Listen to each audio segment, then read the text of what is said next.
Hey there, everyone. So what do you get when you take the insufferable well-poisoning ad hominems and ego of Cenk Uygur and mix that with the pseudo-intellectual ramblings of Kyle Kalinske? Okay, so I did make a video explaining how Medicare for All is not slavery. I got some comments on that video of people saying, who the fuck actually thinks this? And I guess it got a response from some dude. How you could debunk something like that, because obviously Medicare for All is not slavery, as I broke it down in that video. Now, I made a video saying to anarcho-capitalists and libertarians, taxation is not theft. I did that taxation is not theft video because it's something that is not just said by anarcho-capitalists but also libertarians, and I take libertarians seriously. I don't think that libertarians are a joke, but anarcho-capitalists are a complete joke. You get the progressive voice. In other words, something that nobody wanted ever. I did a response a while back to his taxation is not theft video, and yes, all of his arguments really do sound like this. Well, obviously that's not the case because I said so. And even if he talks about a specific person, he never actually refutes any of their ideas, rather he just attacks them personally and claims that they have no credibility. Basically, his political views carry the same depth as tweets posted by Donald Trump. So, you may be asking, Esso, why are you talking about this retard? Also, you promised us that counter-economist instruction guide. Well, first of all, the tax loophole video, or counter-economist training, is going to take a little while to make, because it's going to be so long. I did initially plan on making it the next video after my thought audit video, but my list started looking less like a script and more like a full-length book. It'll be up soon, but I can't guarantee when, more than likely after the new year. Now, on to the first and most urgent question. Because he recently made a commentary on an old interview which Noam Chomsky did with Stefan Molyneux. This was when Stefan Molyneux sorta resembled someone who had consistent beliefs. I mean, he wasn't ever great, in my opinion, but holy fucking shit, what the hell happened to you, Stefan? Generally in obedience to the state. And obedience to the state is horribly dangerous. And it was never presented to me as a child that England fought in the Second World War because of an allegiance to the state, but rather patriotism to me is allegiance to values outside the state. Or you could say patriotism is allegiance to values that restrain and contain the state. We fought for freedom, which means we fought for freedom from the state. There is, of course, awareness of the dangers of nationalism. There is awareness of the dangers of predatory collectivism as it was subjugated in the West by the Germans and in the East by the Soviets. There's a very deep understanding of the collectivist dangers of evil, but there is also a great and sweet and mournful celebration of the collectivism of Catholicism, of Christian values and virtues, of freedom, of a restrained state. I mean, this guy went from one of the original online voluntarists to Trump supporter who futilely tried to carry an individualist philosophy into statism, and now he's an ethno-statist who thinks that wars are about freedom and that collectivism can somehow give people rights. But today's video is not focusing on Stefan Molyneux. It's instead focusing on Noam Chomsky. Not Noam Chomsky specifically, but a conversation he had with Stefan Molyneux in 2013, his arguments, and how it's been spun by the ideological left on YouTube. And I can't get into this without first addressing Chomsky's obnoxious fanbase. Oh my god. I have never seen a group of people who are more full of themselves than Chomsky's cultists. And yes, I call them cultists because just look at some of the shit that they're saying, how they talk about themselves, and how they talk about the arguments which are being presented. And keep in mind that these are only in response to the video which I'm showing you today. And I'm serious, some of these comments reach Rick and Morty copy pasta levels of cringe, and this is only under one video, so for the sake of time we'll only be looking at this one comment. Now, after seeing this, I wanted to congratulate this clearly enlightened individual for blessing the world with this comment, but when I went to his profile I discovered something even funnier. Yep, He's a counter-economist who apparently loves decentralized free markets and private unrestricted trade, but only when it benefits him. What an authoritarian asshat. Now, another thing you'll notice is that this interview is re-uploaded and given obnoxiously smug, cringeworthy titles. Noam Chomsky educates Ancap about libertarianism. Noam Chomsky versus Stefan Molyneux, the battle of the minds. Stefbot gets a lesson. Now, the first thing I wanted to address is that this isn't actually a debate. This was from an interview where Stefan Molyneux had Noam Chomsky on to talk about the war on drugs and how it was designed to target black communities within the inner cities. The reason Stefan Molyneux didn't respond and more or less just tried to get away from these arguments Chomsky was making about libertarianism is because that wasn't related to the subject which the segment for the show was set up for. So framing this as a debate about libertarianism is rather disingenuous because it makes Stefan actively trying to get back to the actual discussion they were having appear as if he was having a difficult time arguing against Chomsky's points, when in reality, Stefan was trying to be a good moderator and simply get back to the discussion that they were having. That's how desperate Chomsky fans are. They know he'd actually have a formal debate against an individualist anarchist, or if he did, he would make absolute trash tier arguments like these. So he starts trying to change the subject during a stream with Stefan Molyneux and try and talk about subjects which aren't related to the ones he was brought on to talk about. Stefan tries to keep going on regarding the subject they were supposed to be going on about, and Chomsky owned the libertarian epic style. Well, I've noticed that nobody's responded to any of Chomsky's arguments yet. So, we'll see if Chomsky's going to really leave this world undefeated after all. Hint, he's not. Remembering, considering the way you describe your audience, that there's one crucial difference between American libertarianism and traditional libertarianism. Really? This is the argument which is meant to educate us plebeians. No, seriously this time, where's the profound lesson from the academic gatekeeper and mental giant that is Noam Chomsky? Traditional libertarianism was opposed to any form of dominance and hierarchy. One of the slogans was no God, no master, meaning no ecclesiastical dominance, no masters in industry and personal life and families anywhere else. A series of long-debunked cliches which rest entirely upon provable historical revisionism, of which I've refuted multiple times in past videos. That's really the point which is supposed to have owned the libertarians. Oh, for fuck's sake. Alright, well, first of all, the idea that libertarianism in any way, shape, or form originated with and is exclusively a socialist doctrine is historically illiterate nonsense and fallacious reasoning, to put it lightly. Firstly, the term didn't originate with socialist philosophers to describe their beliefs. The term was first actually used in a metaphysical context by William Belsham in 1789 from page 12 of his essay On Liberty and Necessity, in which he writes, quote, "To what purpose then to attempt to distinguish between the power and the motive of determination when the ideas precisely coincide, the definite cause of the definite violation being all which is really meant by either? Or where is the difference between the libertarian who lays that the mind causes the motive and the necessarian who asserts that the motive determines the mind?"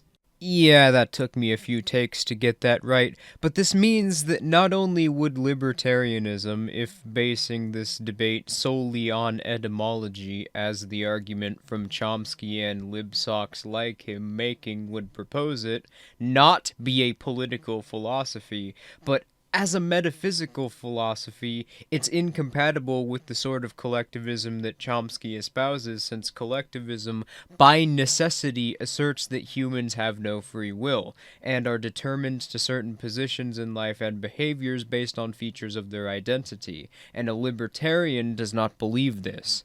Now, a common attempted rebuttal to this, if the libsoc even gives one instead of just blocking you, is to backtrack and try and shift the goalpost from their earlier claim.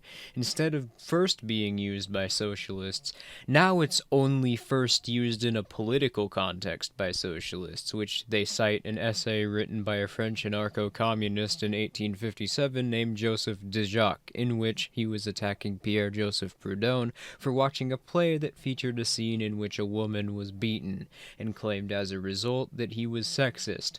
So basically he was a 19th century SJW.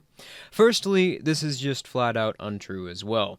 The term libertarian was used multiple times in a political context before 1857, the first of which came from the 1802 British Critic, in which it was used to describe an individualist criticism of monarchy. Secondly, Joseph de Jacques didn't call himself a libertarian or even use the term at all. He used the word libertaire, which means liberty, not libertarian. He used this word twice, the first of which was to summarize an argument he was making about women being oppressed by a patriarchy, and his second use of the term was him quoting a line from the play which Proudhon saw verbatim. So sorry Wikipedia, but you're being edited by retards again. But even though this claim that libertarianism as a term was first used by socialists is utterly demonstrably false, what if it was true? Well, this wouldn't change the fact that libertarianism as a philosophical concept asserts that individuals are self-owning agents who have free will, and this consequently means that a libertarian in politics would never be okay with using coercion to stop people from associating voluntarily, since producers created their property with their own resources, and private transactions are merely self-owning agents engaging in voluntary association. This is a product of their agency, and therefore rightfully belongs to them. Equating them with political rulers is simply the equivocation fallacy, and given how collectivists seek to use coercion in order to stop individuals from voluntarily associating in manners which are both mutually agreed upon by both parties, based on an arbitrary set of rules established by a monopoly on arbitration, I don't see how anyone can describe a collectivist society in the model that someone like Chomsky seeks to establish as anything other than authoritarian. That's very counter to traditional libertarianism, either in Europe or, for that matter, in the United States. If you go back to the 19th century, early days of the Industrial Revolution, there were mass popular movements which had their own journals. You can read what they said and so on. And they were just spontaneous. They were opposed to the way in which the industrial system was forcing them to turn into tools of production under someone else's control and destroying their independence as free people. 19th century libertarian movements in the United States casts an awfully broad net. However, the main libertarian figures which were influential at the time were mutualists such as Josiah Warren and Stephen Pearl Andrews, and free marketers like Benjamin Tucker and Lysander Spooner, and this representation of their views is pretty dishonest. But for the sake of trying to be a bit more specific, the individualist anarchists were the most influential libertarian movements that were distinctly influential in the United States at the time, so I'm going to go ahead and assume that that's what you were referring to for the sake of actually having a specific topic to discuss. Both groups believed in self-ownership and voluntarism, therefore both rejected any and all forms of coercion or political rule. Both supported free association between individuals. Not so much the European mutualists, but the American ones merely thought that their model of society was more profitable, and that people would stop trading with rent and lending practices as a result of innovation, rather than through coercive violence imposed by a monopoly on arbitration. But I digress. Neither the mutualists or the free marketers were anti-industry or private property. However, they had different economic views from one another, as I've already established. And no, before someone strawmans me and takes that out of context, I am not arguing that mutualists don't believe in or wouldn't practice the occupation theory of property, only that American mutualists in the 19th century were voluntarists who believed in self-ownership and private association. Therefore, it cannot be reasonably argued that they were anti-private property. Even though both of the main anarchist groups in the US came to different economic conclusions, they started from the same premise, which was that individuals freely associating with one another is the most economically beneficial, and that the conditions which currently existed that were making everyone so poor and miserable in the market were mainly caused by the state, and this is something which both groups agreed with. However, the free market anarchists are completely misrepresented in the manner by which Noam Chomsky just attempted. The most influential intellectuals from the Boston anarchist circle of thinkers from the mid to late 19th century, the largest individualist anarchist group of thinkers in the U.S., Lysander Spooner and Benjamin Tucker, received the worst revisionist treatment when it comes to their ideas. There were others, such as Joshua Ingalls or William Bailey, and they received similar treatment. However, they weren't as influential, and they all have virtually the same views. So for the sake of time, we'll be looking at Spooner's work, Poverty and Its Illegal Causes, since this book contains a quote which political activists posing as historians cite in order to claim that he was not a voluntarist. However, in this same book, at the beginning of Chapter 2, Spooner's very first economic proposition explicitly states, and I quote, "Every man, so far as consistently with the principles of natural law he can accomplish it, should be allowed to have the fruits and all the fruits of his own labor. That is the principle of allowing each man to have, so far as it is consistent with the principles of natural law, that he can have all the fruits of his own labor, would conduce to a more and equal distribution of wealth than now exists, and is proposition too self-evident almost to need illustration. It is an obvious principle of natural justice that each man should have the fruits of his own labor, and all arbitrary enactments by governments interfering with this result are nothing but robbery." So without context, it's relatively easy to see how socialists have been able to twist this into an anti-free market stance. However, note the statement, "so far consistently with the principles of natural law." According to Spooner in his essay Natural Law, the Science of Justice, he made it explicitly clear that private property was a feature of natural law, that everything which was produced as a product of your own agency is yours by right, and that any destruction of or attempt to take this property you've produced with your own agency is an unjustified act of aggression, and that any mutually agreed upon association between two parties is legitimate, and any association deviating from that is inherently coercive.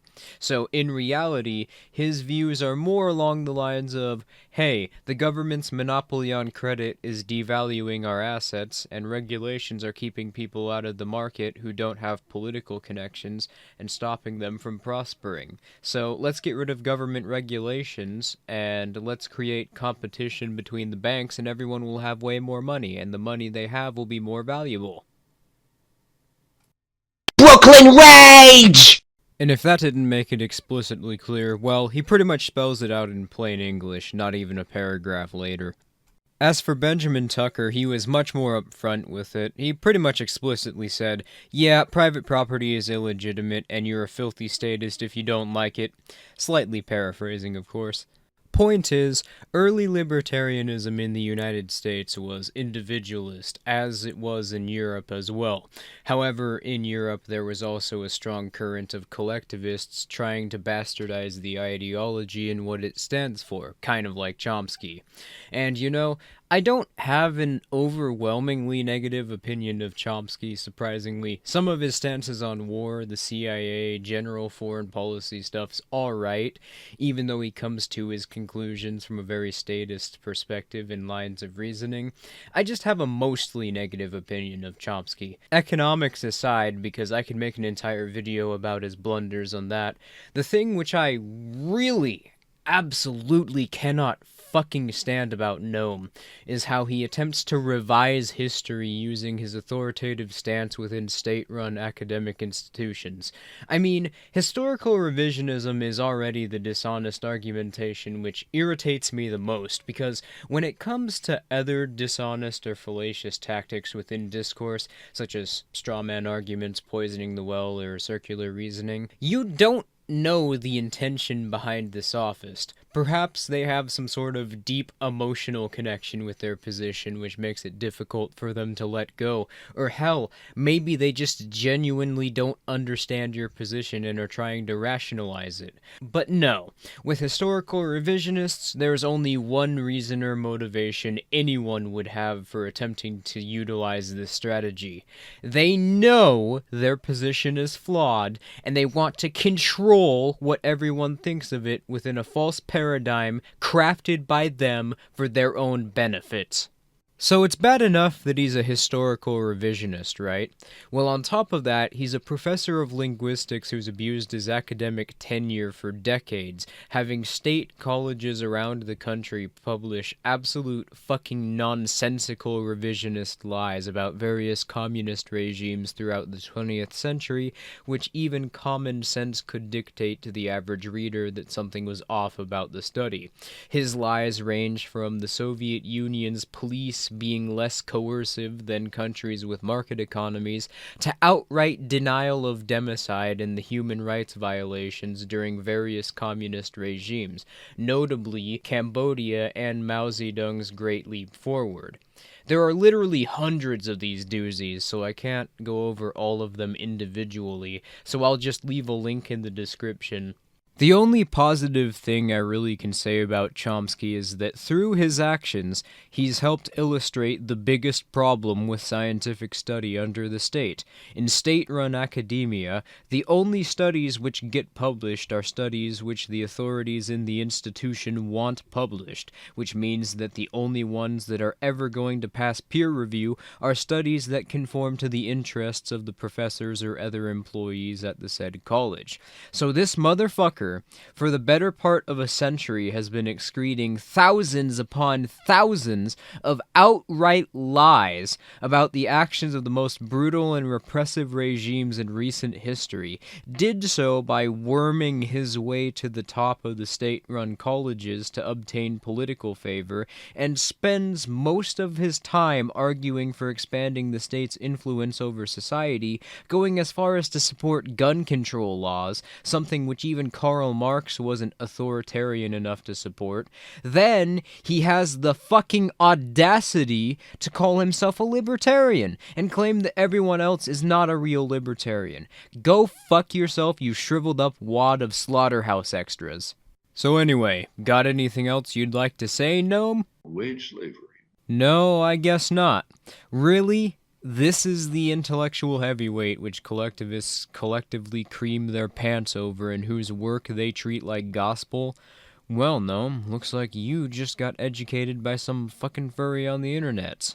Oof, that's gotta sting. So, what Noam Chomsky just explained to Stefan is absolutely true. Fuck, I forgot this retard was still here. Oh well, a few victory laps can't hurt. You know, there has been a right-wing perversion of what libertarianism really is. If irony was quantifiable by brain cells, he'd have gained just enough from that statement to close his mouth after he's done talking so that he doesn't look like a lobotomy patient. And now, especially in the United States context, the context of libertarianism in the United States is virtually the opposite of what it was originally speaking. Now, of course, libertarianism now is all about get the government out of, get it out of my face, get it out of everything. Wait, so you're claiming libertarianism was a statist movement at first? Well, that's what the opposite of being anti-state is. You just debunked your own fucking position.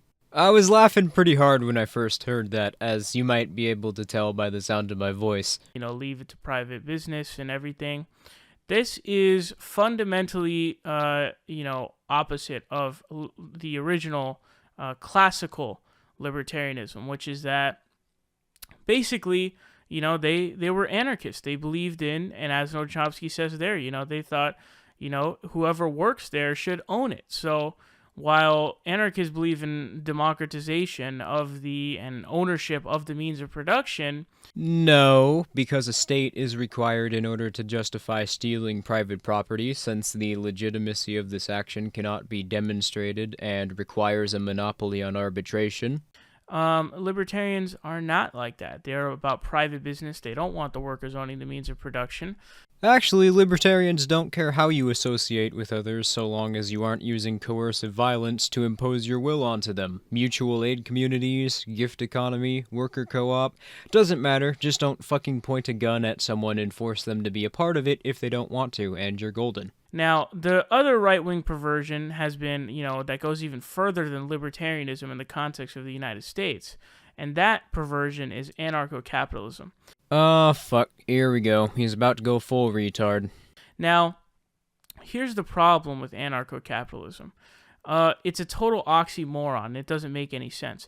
No, it's fucking not. Anarchism is a libertarian ideology which advocates for a system based on voluntary organization, and consequently the abolition of all political rulers and coercive hierarchy. Literally, a combination of the two Greek roots, an, meaning no or without, and archos, meaning rulers. Nothing about this is even remotely contradictory with anything that Ancaps believe in.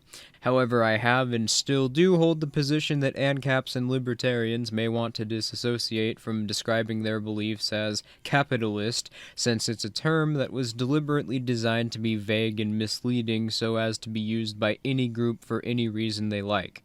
Now, to be fair to this statement that I'm making, I do want to make clear that anarchism on its own is extremely confusing because, as Noam Chomsky said there, he said, any dominance hierarchies. Now, his definition of anarchism is abandonment of unjust hierarchies. So like patriarchies and, capitalism and stuff like that.